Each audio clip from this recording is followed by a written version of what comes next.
Yo, this is Steve Bloom, and you're watching Moana Nui Podcast. We'll be starting soon. Don't go anywhere.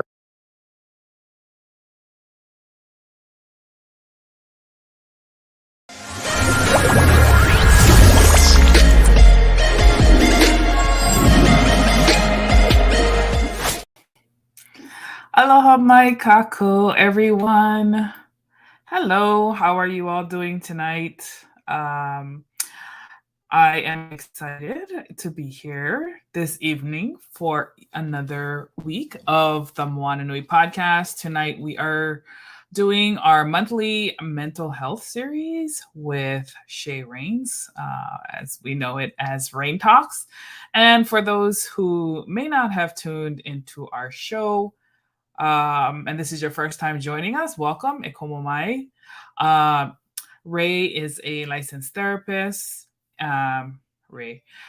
Shae is a licensed therapist, and she comes on every last Thursday of the month to talk about different mental health topics to help us navigate our everyday lives. And so I'm excited to have her on tonight. But before I have her join me here in the studio, I just wanted to say hello. My name is Moana. I'm the host and founder of the Moana Nui Podcast.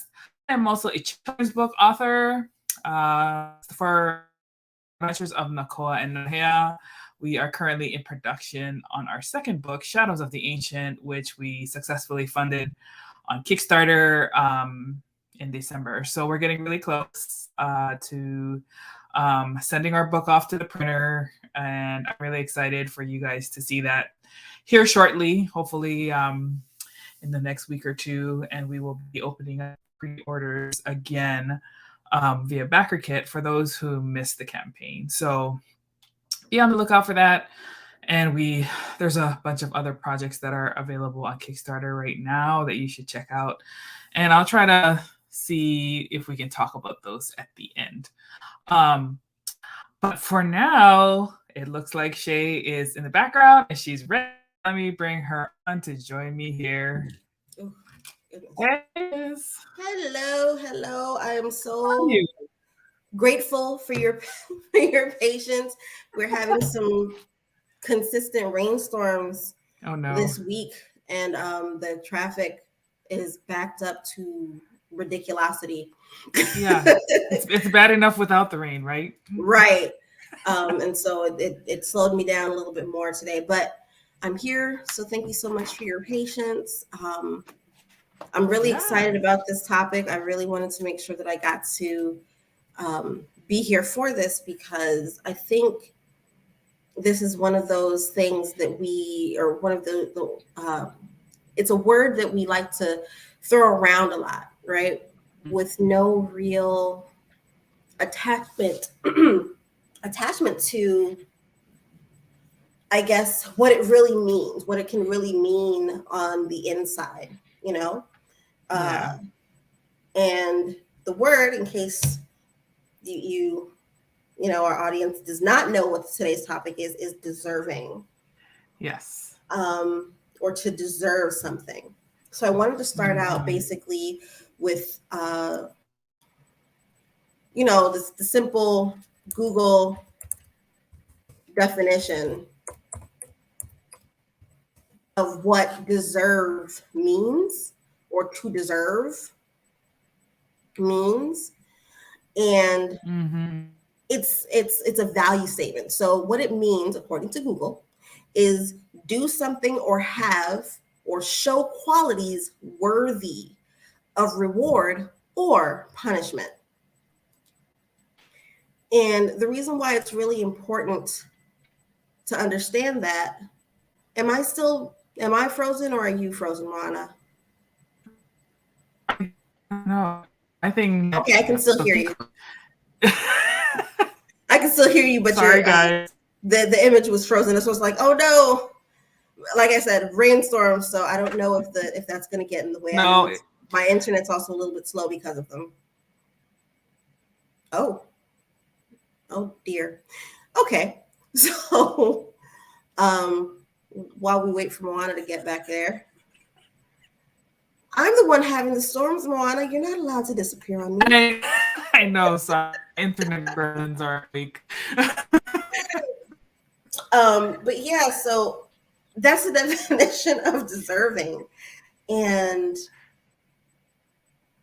the reason why it's really important to understand is that's a value statement. So one of the simple ways, the simple question that I like to ask is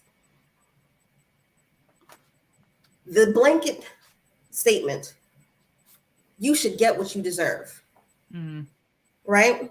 You can hear that statement, and depending on who's saying it and who they're saying it to will determine how it is that you choose to interpret that statement. So for example, if you're talking to someone who you believe really loves you, really cares about you, that statement coming to you would suggest, oh, you want the best for me.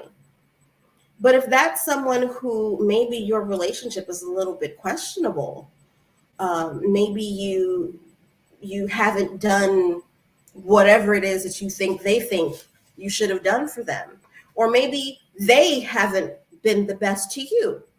The way how you interpret that wish, so to speak, is going to be on the negative side. It's because you're going to be thinking, oh, what do you think I deserve? Right? You're going to be wondering or believing that what they're actually saying is that they want something bad to happen to you. And it's a very subjective kind of statement to make.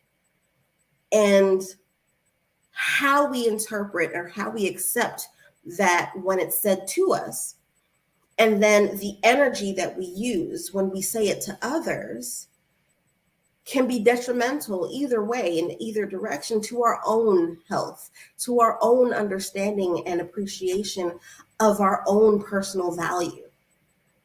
So I wanted to have this conversation because I had this conversation with one of my clients, and they found it really valuable, I guess, to have the perspective provided for them that when we say something like, oh, I don't deserve this, what we're thinking is, whatever it is that's going wrong, and sometimes, depending on where we are, whatever it is that's going right, we're thinking that whatever that thing is something that we do or don't deserve.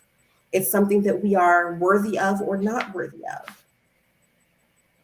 And it's really important, especially from a mental health perspective, that we understand that, number one, for all intents and purposes, the only person who can decide what your worth is, what your value is you.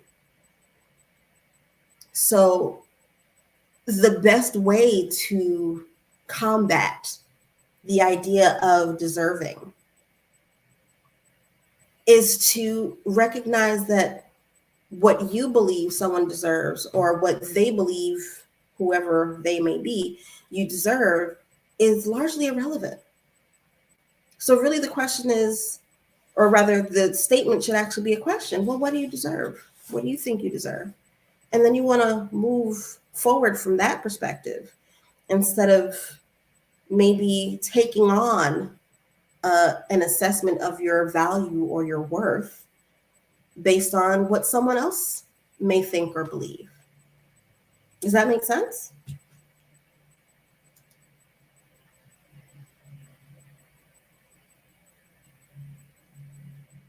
Sorry, I'm reading the comments here. Or at least looking to read the comments.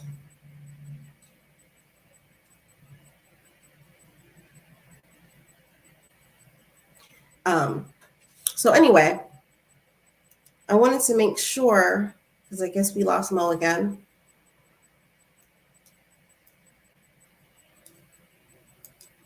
Hold on one second.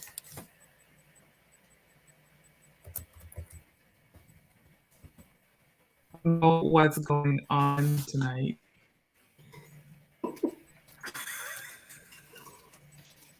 Okay, you're back. Yay. Sorry.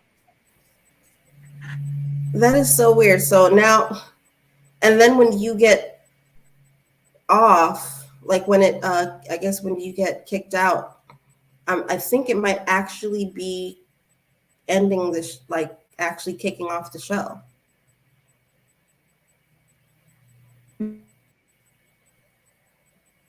Are we staying connected?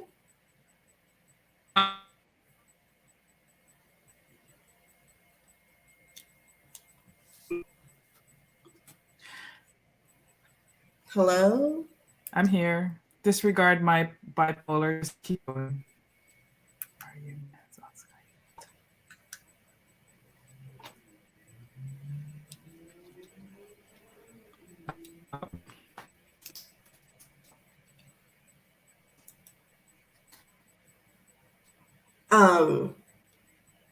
I see you telling me to keep going. So basically, I was about to open up for questions so that for that point.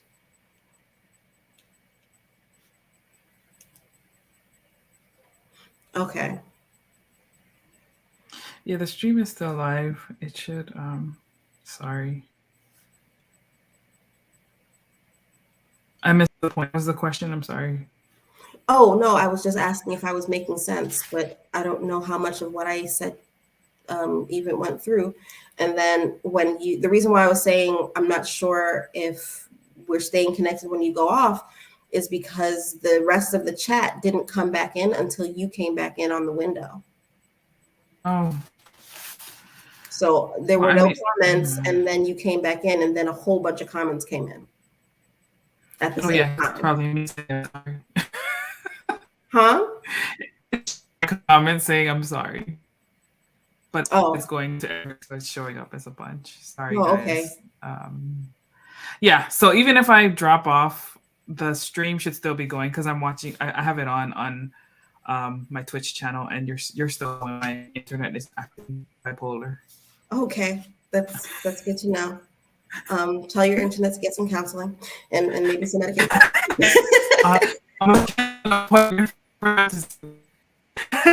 But yeah, so what I was asking is if it makes sense when I say that basically in order to combat the feeling of maybe we'll say worthlessness when someone else says, oh, you don't deserve that. Or when you think to yourself that you don't deserve something, that a way to combat that would be to actually remember that the only person who can determine and define what it is that you're worth is you. So when we worthless, that kind of imposter syndrome, or is this different in itself? Your connection is not letting me actually hear an entire sentence. I'm getting some syllables and not all. Oh,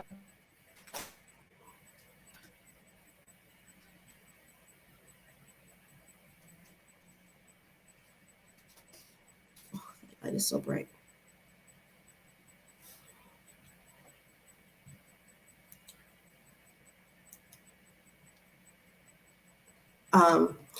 Anyway, so one of the other things that I wanted to also address when it comes to deserving is the idea of the external part of what we might deserve or what we might not deserve. So a lot of the idea of deserving comes from, like I said, a sense of worth or what you think you're worth, what it is that you think you have earned, so to speak, right? And so let's say, for example, on any given day, you're coming from a place of insecurity, or maybe on that day you feel like you haven't done your absolute best. So on that day, you might be thinking to yourself, oh, if something bad happens or something negative comes to light, oh, I deserve that. Completely taking out of or away from the fact that every other day or any other time or several other times throughout your life, you've done, your absolute best, and you've had several successes, and you've made strides to move forward or upward.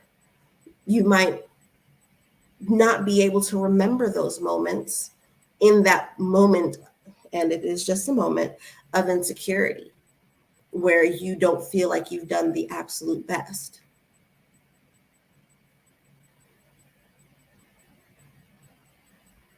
Moana asks if the feelings of worthlessness can be tied to imposter syndrome or if it's something separate. Absolutely, it can be tied to imposter syndrome.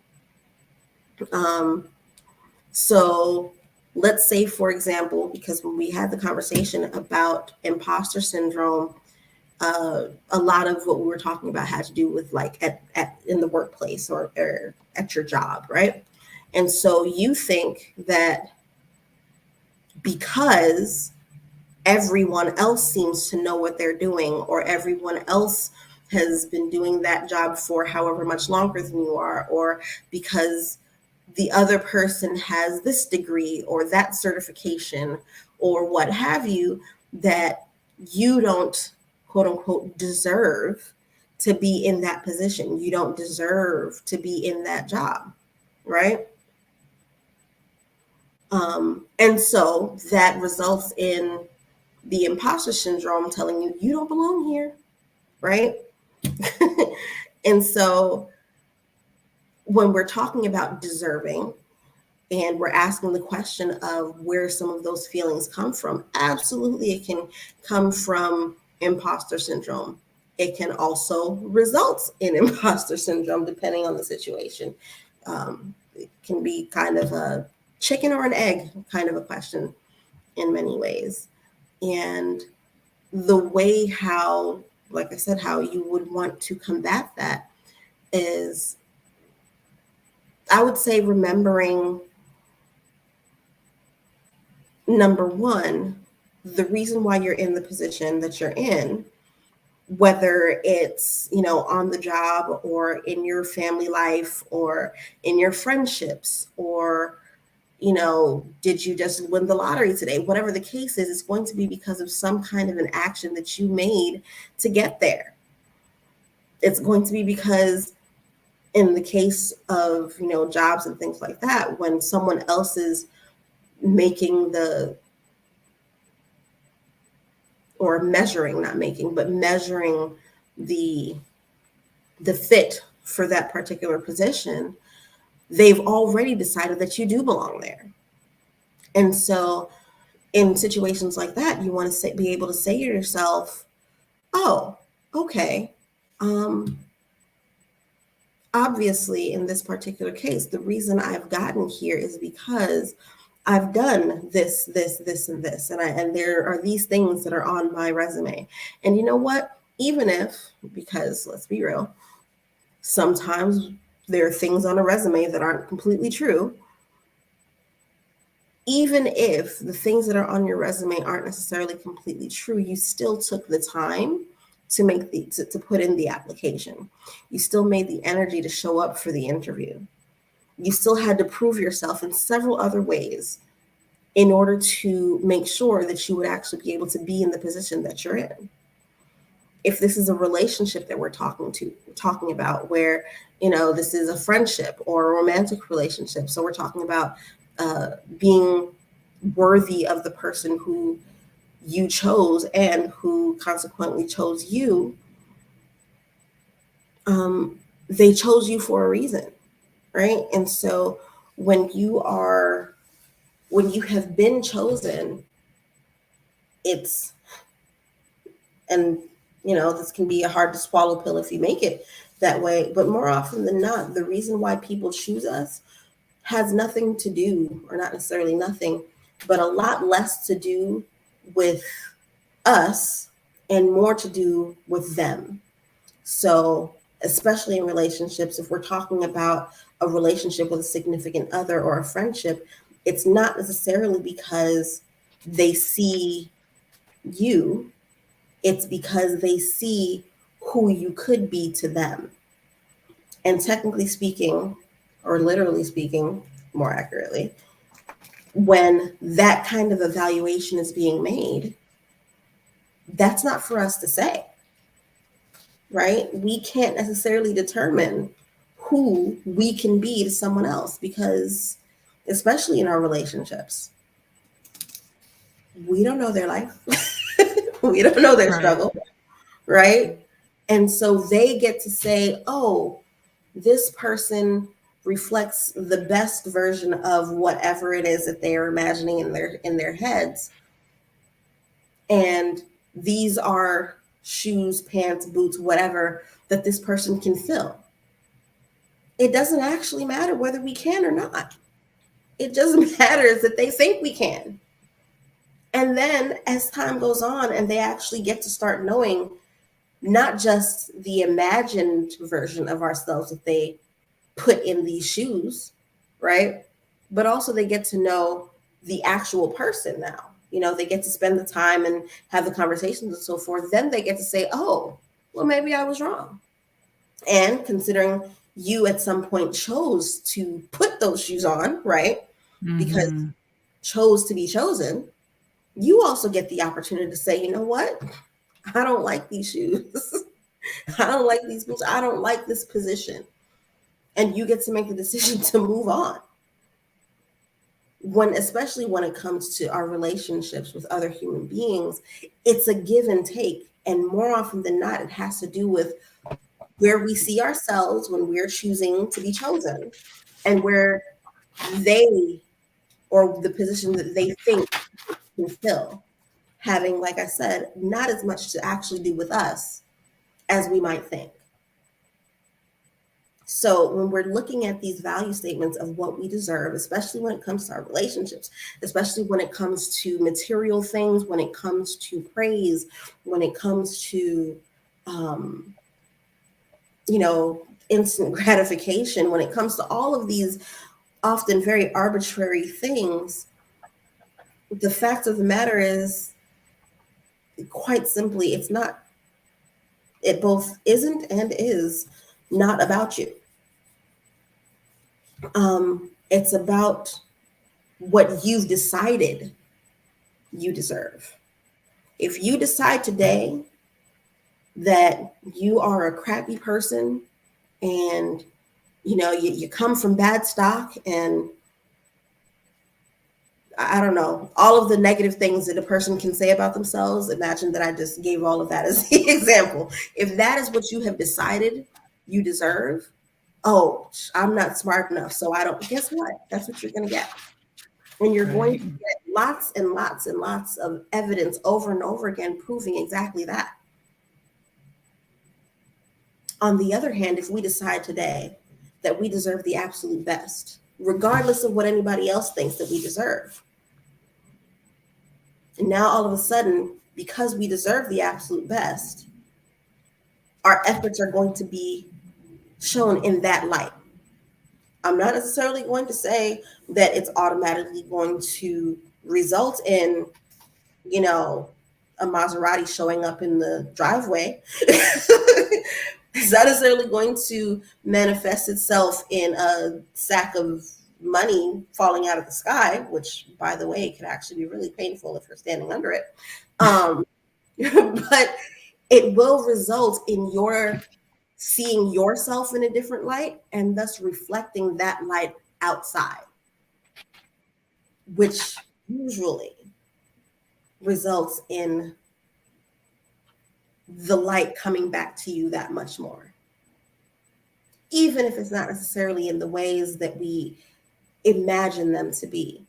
I might have imagined myself, again, ginormous sack of money, right, falling from the sky, but because it's a part of my brain that's like a giant sack of money falling out of the sky, if I'm standing in the wrong position, it's going to fall on my head, I'm going to die, and then I'm not going to get to enjoy this giant sack of money.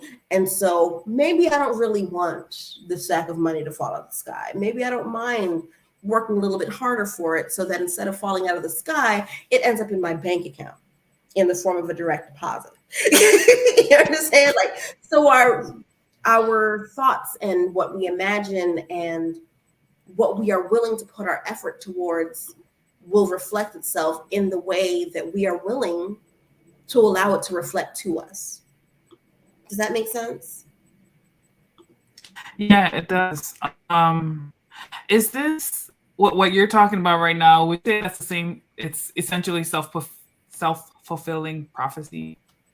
Well, especially when it comes to things that we don't deserve, because it's so much easier to quote unquote manifest the things that are negative than it is the positive. For whatever reason, we are hardwired to notice the negative. And okay, let me not act like I don't know what the reason is. The reason for that is all sciencey and whatever, but fight, flight, freeze, reactions. In order to protect ourselves, that's why we see the negative first. That's the short version. There's a much longer version. Message my my social media if you want the long version. But yeah, it's a protection thing. So it's a whole lot easier to see when things are bad, because that way we can protect ourselves from it. And that also then results in, because we're higher beings now, it also results in our ability to quote unquote manifest the negative a lot easier too. That's I didn't make the rules, it just is what it is.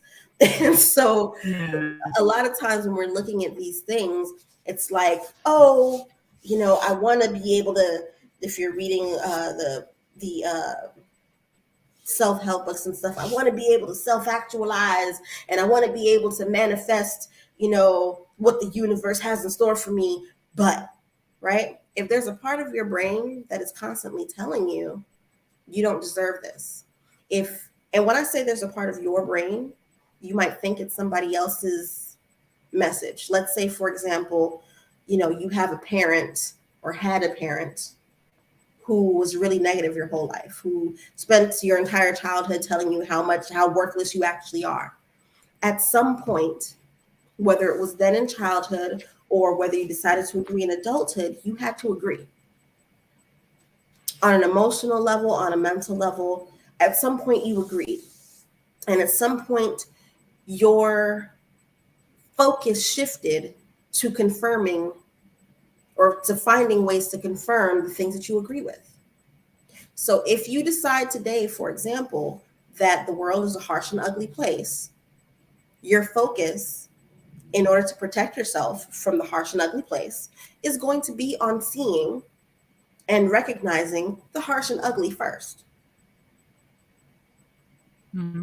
It's not, I don't want to say it's a self-fulfilling prophecy as much as I want to say it's just the way we are hardwired when it comes down to being able to protect ourselves, whether that's protecting ourselves from physical things or, you know, from physical pain, or protecting ourselves from emotional pain. We're hardwired to pay attention to and notice the negative first, because we need to be able to protect ourselves from it. Gotcha. Okay. Yeah. The fight or flight mechanism. That's right. Yeah. Fight, flight, and freeze, because there are those of us who don't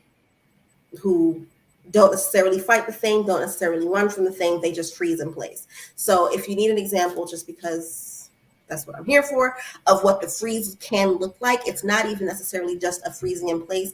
If one of your defense mechanisms, especially in conversation, is to shut down and say nothing, that's a freeze response. If your reaction is to laugh first, that's a freeze response. Because technically you're laughing, right? So that's not doing nothing. Technically, you don't think you're frozen, but you technically are, because you're not actually saying anything to defend or retreat. You're just maintaining whatever it is that's still going on. So those are your fight, flight, or freeze responses. But yeah, so I don't want to say that it's the simplistic way of looking at it. Yes, you can say it's a self-fulfilling prophecy, but that would suggest that we are literally causing ourselves negative things. And that's not accurate either. You know, we don't want to victim blame, right? So we don't want to say, oh, the reason why you got cancer is because you were focused on not getting cancer. That's not how that works. Okay. Yeah. We don't want to say that it's a self-fulfilling prophecy. What we do want to say is that there are things that happen to us in life, and the reason why they take prominence is because we notice them more often. So when we're having a bad day, it's really, really obvious and really easy to recognize today's a bad day. You know, the car broke down, the rain messed up the whatever, and so forth and so on, right? But in between the car breaking down and the rain messing up the papers, we missed the fact that there was this really cute puppy that passed by and made us smile for 2 seconds. So instead of focusing on, oh, wow, look at that cute puppy, we're stuck on freaking cars broken down and my freaking papers are messed up. Make sense? Yeah, definitely. So interesting. So kind of going back a little bit to the fight, flight, freeze. How do you help people to get past the freeze? Get past what the tips? freeze? Yeah. In terms of, like, you know, if they are dealing with whatever a situation and they freeze, Well, these because are they defense don't. mechanisms. Yeah. Right? These are defense mechanisms. So it's important to understand that most of our defense mechanisms are not things that we technically have control over. They're not conscious decisions. Okay. When something bad happens, let's say, for example, you're at a funeral and you laugh, you're not making a conscious decision to say, this situation is funny. No, that's your brain saying this is an uncomfortable situation that we need to defend ourselves from. Laugh, right? And a lot of these defense mechanisms are learned from before we even know that we're learning them. Gotcha. So I don't want to suggest again that we're causing some of these things. Some of these things are outside of our control. And especially when it's a situation that's really, really bad or potentially really, really traumatizing, it's even further out of our control because our instincts take control that much more. The stronger the reaction is required. So, for example, and I'll self-disclose, I have a thing about masks, right? I don't know what the thing is. It's shit I need to unpack in therapy. I have a thing about masks, especially, you know, when you go to conventions and stuff. For those of you who go to conventions, those really big furry masks, the small ones freak me out too. Don't get it twisted. The small ones freak me out too, and so do really large shoes that don't fit the actual person. So, like, if a person is walking around without the mask, but they still have the big furry foot on, it still freaks me out. The fact that they're carrying the mask will still freak me out, right? Gotcha. And I can have, depending on the situation and my environment, all three of those reactions. I'll give you the example. One Halloween, we went to a haunted house. The person in the mask popped up out of nowhere. I punched her in the face. Literally that was just my instant reaction. She popped up out of nowhere. I punched. And then I'm just like, oh my God, I'm so sorry. I was already scared. There were too many people around me to run, blah, blah, blah, blah. I can make all the different excuses. The woman popped up out of nowhere with a big bunny mask, and I punched her in the face. And it was a bunny. I know bunnies aren't supposed to be scary, but it had fangs, and, like, listen, it was a situation. Like I said, mask freaked me out. Okay. So fight, right? Flight. My friend, okay, this is my friend, was showing me their Pink Ranger costume. specifically the helmet that they had just ordered and gotten in the mail. I'm looking at my friend in the face. I'm fine. We're sitting on the couch. They're excited, yada, yada, yada. And then they show me the mask. And I kid you not, I retracted and backed away as if they were threatening my life with a knife. Kid you not, that's how it went. As soon as I put the mask on, I just started backing up. And it was completely unconscious. It wasn't a decision to move back. I didn't even notice that I had moved back and retreated so far into the couch that there was a part of me that had actually, like, my arm had sunken into the couch. I didn't even notice any of that had happened until my friend was just like, Shae, what's happening right now? And then they took the mask off and I could physically react or relax. And it wasn't until they took the mask off and I physically relaxed that I recognized, oh my God, I just freaked out. My heart rate is going, like, I freaked out and my heart was racing and all of that because I was afraid unconsciously. And so the reaction was to attempt to flee. So fight, flight, right? This next one is kind of embarrassing, but whatever. The other day, I'm driving down the road and someone, what mask was it? It was like some Disney character or whatever. Big head mask, right? I am driving.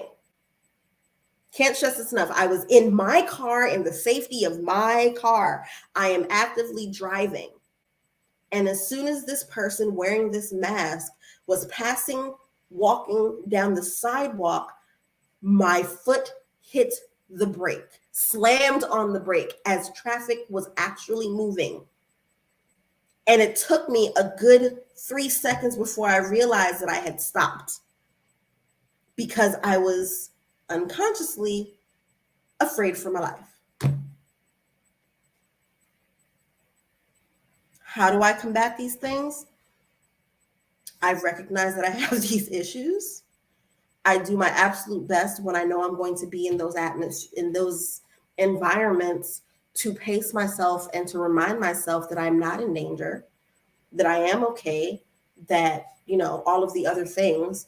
And for example, in that situation just a couple of days ago when I stopped in traffic, I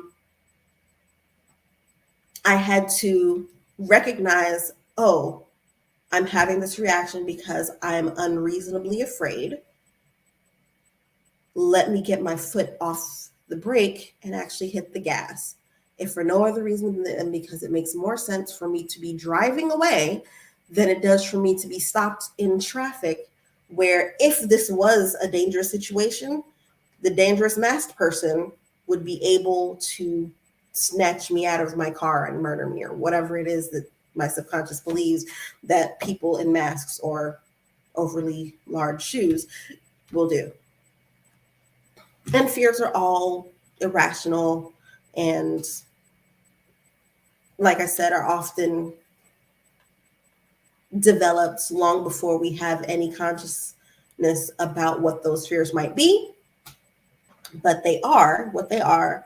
And our defense mechanisms are learned reactions based on both our personal history and, to a certain extent, our genetic history. So you'll find a lot of times that the ways that you react to certain situations, whether it's stressful situations or fearful situations, we will have some of the same kinds of reactions to those situations that our parents did. Either because we learned them literally by watching them have those reactions, or because we learned them, on a genetic level, the same way how even animals who are not, quote unquote, raised by whoever spawned them, they instinctively know what danger is supposed to look, smell, feel, taste like. Like they know what, like a snake knows what kinds of animals that it's not supposed to eat instinctively. It doesn't have to eat the poisonous frog first to know that's something that's not a species of frog that it can eat. A dog instinctively knows that, one blade of grass over a different one, that one is poison ivy and the other one isn't, and just instinctively knows not to do that. But they'll eat their own poo, which is just weird. But it is what it is. So it's some of it is our baser instincts when it comes to those defense mechanisms, and we can teach ourselves to have more productive defense mechanisms, but to a certain extent, those original defense mechanisms are always going to be in place to protect us. So we can learn conversation, and we can learn logic, and we can learn reason, and we can learn I'm not actually in any danger right now, so I don't need to be afraid of the masked thing or whatever you're afraid of, or whatever makes you anxious or uneasy. You can learn different ways to have that inner conversation with yourself, to a point where you do get to stop yourself from fighting, fleeing, or freezing. And if you don't, if you find that there are those times where, despite your best efforts, you still revert to some of those defense mechanisms, it's not necessarily, it doesn't say that there's something wrong with you. It just means that this was an extreme situation that you are still having to default to. Nothing wrong, so to speak, with that. And it should also be noted that our defense mechanisms, like I said, are put in place either by instinct, genetic line, or learned, nature and nurture, in order to protect us. And space has to be given to understand that we are still soft and squishy people. And in order to protect our soft and squishy selves, we need to be able to give ourselves space to do exactly that. And also, we should also be willing to let others protect and help us defend our soft and squishy selves. If we are in a position where we're feeling defenseless, or we're feeling, more to the point of this subject, undeserving of whatever positive thing is happening at the moment, or deserving of whatever negative thing that's happening at the moment, it's really important to recognize that there are those in our lives who know better and who can remind you, because you chose them, right? And they can remind you, hey, you're okay. You're in a safe place, and you are deserving and worthy of feeling safe in this space. You are deserving and worthy of feeling or receiving the love that you are asking for. You are worthy, you are deserving of whatever it is positively that you are asking for, especially when it comes to safety. Can't stress that part enough. Especially if what you're asking for is safety. When you are in doubt, there are those in your life, whether you know that they are there or not, who were chosen specifically for their ability to remind you that you're okay.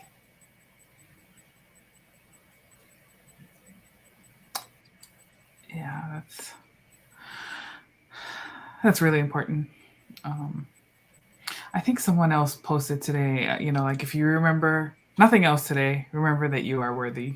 And it's, little posts like that, when I'm scrolling, I'm like, okay, that's something that I needed to hear, today. So I think we all need reminders, because you get so caught up in the daily grind and all of the challenges that, I mean, it's a hectic world right now. So it's, sometimes you Hectic, just, scary. yes. You know, for those of us who pay attention, we are officially at war right now. Yes. Because I guess that's what we needed. And so once again, we are in a scary situation. The gas prices are about to go up and people's anxieties are going to be high. And all of a sudden, myself included, everybody's going to decide that they need gas, toilet paper, and water today because they've never seen gas, toilet paper, or water before.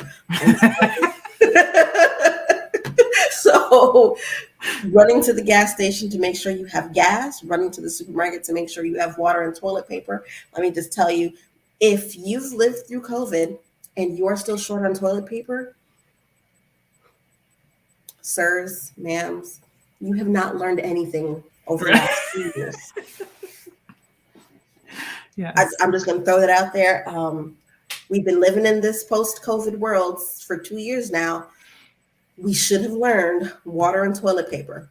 Have them just cause. Yeah. If you have an extra corner somewhere, anywhere in your house or apartment, there should be water and toilet paper in that corner. That's right. That's right.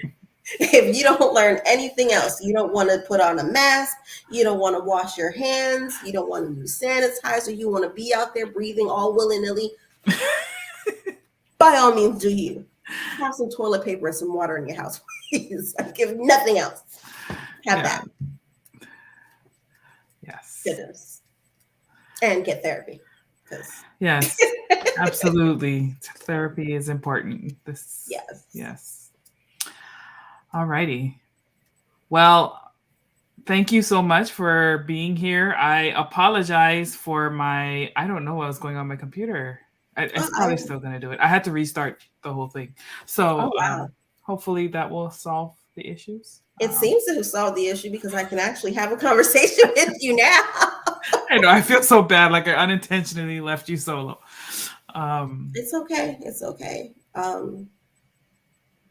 Things happen.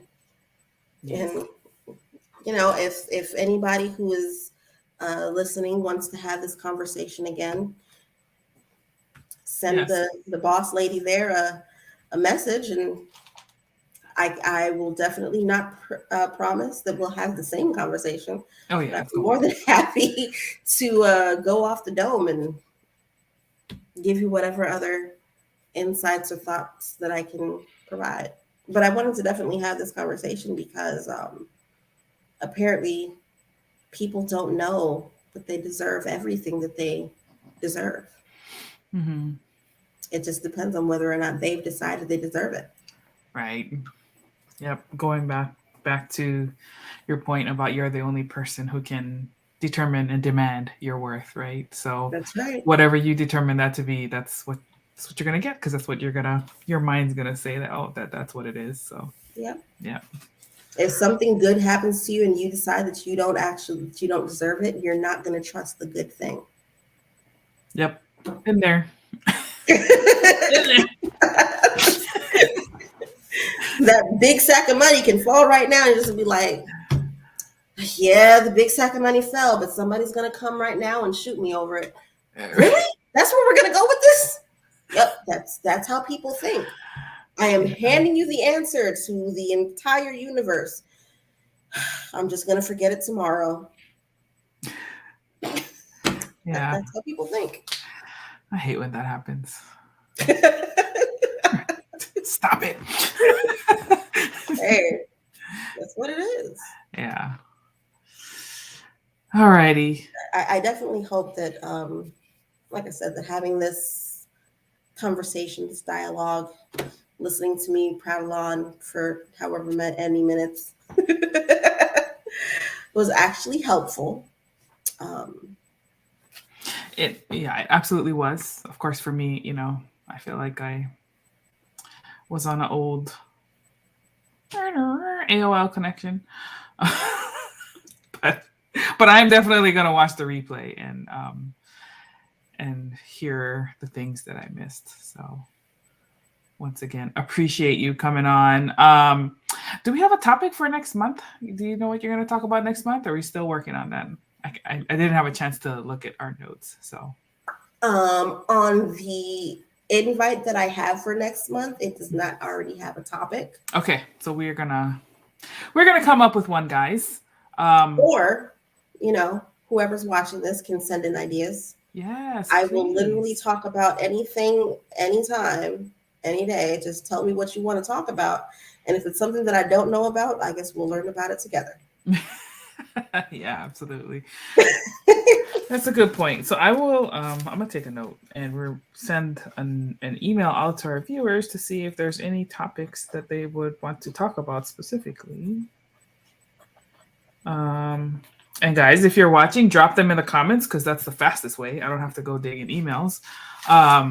But yeah, if you have ideas on other topics or areas where you would like to learn more or something that you're struggling with personally, you don't have to tell us that, but you can just suggest a topic and we can help you along with that. That's the whole point of this podcast, is to help our listeners work through some of the challenges that we're all faced as human beings,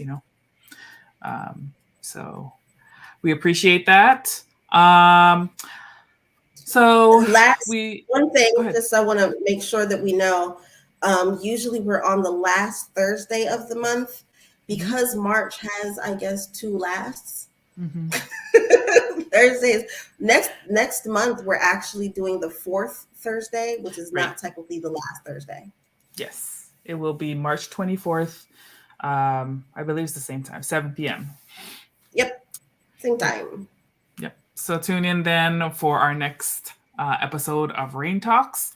And in about 30 minutes, we are going to have our second show for the evening. We are going to celebrate the 28 days of Black cosplay. We have a wonderful panel of friends coming on. Cece the Geek is going to be our guest moderator tonight. And we have a great panel. We have the Yarn Goddess, we have Bar Fox, and we have 2 others, and their names are messing me up right now. But tune in at 8:30 and you get to meet them. I will have my notes in order. The technical difficulties tonight threw me off my game. But thank you all for tuning in. If you have not yet subscribed and if you have enjoyed the content tonight, please subscribe to us here on YouTube, Facebook, and or Twitch. We stream live every Thursday at 7 and 8:30 p.m. Thank you all for joining us, and we hope you have a great evening and a great rest of the week. Take care, everyone. Bye-bye.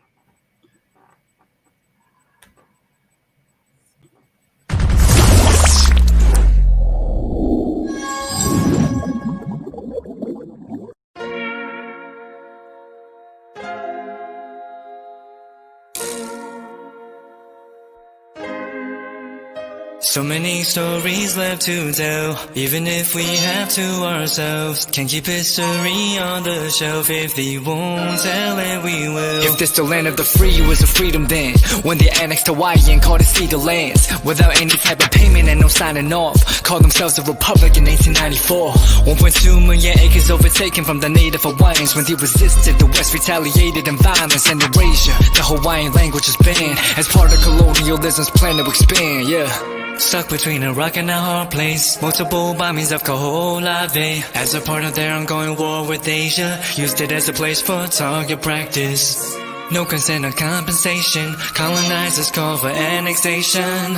No regard for all the locals. School will never let you know. So many stories left to tell, even if we have to ourselves. Can't keep history on the shelf. If we won't tell it, we will. Too many stories left to tell, even if we have to ourselves. Can't keep history on the shelf. If we won't tell it, we will. We will. So if you put Hawaii into perspective, well, Black and Asian history is interconnected. Considering the fight with the Pacific, then and of course, versus Asia, they was treated as a middleman for war, but didn't let the Western colorism run its course, cause dark skin was a sign of dignity to core. The land was taken in the name of capitalism, when prior to it was an actual kingdom. Clap back at the system. Stuck between a rock and a hard place, multiple bombings of Kaho'olawe, as a part of their ongoing war with Asia, used it as a place for target practice. No consent or compensation, colonizers call for annexation. Network out for all the locals, school will never let you know. So many stories left to tell, even if we have to ourselves. Can't keep history on the shelf, if we won't tell it we will. Too many stories left to tell, even if we have to ourselves. Can't keep history on the shelf, if we won't tell it we will. So many stories left to tell, even if we have to ourselves. Can't keep history on the shelf, if we won't tell it we will. Too many stories left to tell, even if we have to ourselves. Can't keep history on the shelf, if we won't tell it we will. We will.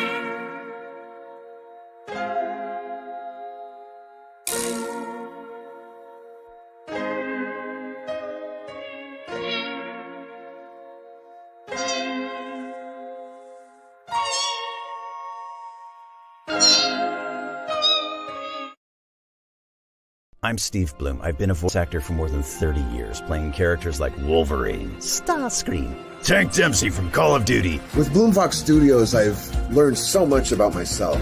Learning to breathe, to no fear, to getting ugly in front of the mic. One of the biggest changes I've noticed, at least for me, is how much my confidence level has gone up.